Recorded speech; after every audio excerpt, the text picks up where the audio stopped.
The bird. Where you from? Vancouver. The rain. Thank you. You wait this side. Mais j'ai un bon accent, en vrai. Ça compte beaucoup.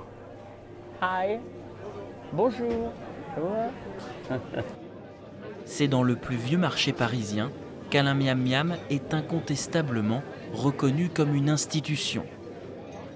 Il fait presque partie des murs de ce quartier des Enfants Rouges, tant pour son personnage que pour ses sandwichs XXL. Je ne fais pas ça pour être meilleur que les confrères qui font des sandwichs, quels qu'ils soient, etc. Je suis très heureux, il y a plein de gens qui fassent des bons sandwichs et je suis le premier à aller manger si j'ai envie ailleurs pour goûter des belles choses. Hi. Have you take order? Yes? For pay now. Une idée qui lui aurait pris moins de 2 minutes pour bâtir cette solide réputation depuis près de 20 ans. Quand j'ai démarré dans le marché des Enfants Rouges, donc qui est à côté là, parce que là, ici on est donc dans mon deuxième petit resto où je fais la même chose. Il y avait juste marqué pain, sandwich, crêpes, etc. Et j'avais pas de nom d'enseigne. Et j'ai eu des noms très différents qui m'ont été attribués comme ça par les gens. On m'appelait Alain Crêpeman, après Monsieur Miam Miam. J'ai grandi dans une ferme et à 19 ans, je me suis mis à manger bio. J'étais déjà un militant à l'époque écolo, etc.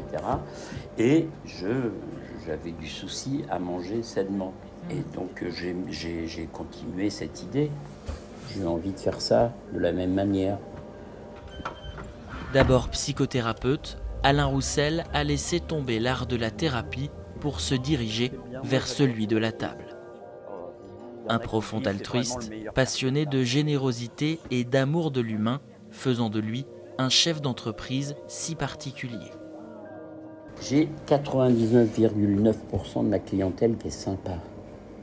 C'est inestimable. Voilà, moi j'étais censée travailler toute la journée. Et en fait, non, j'ai pris une... C'est bien d'avoir envie de faire du bien, non? Moi, ce que je dis, c'est le meilleur sandwich de ta vie. Vous l'aurez compris, Alain n'a pas sa langue dans sa poche.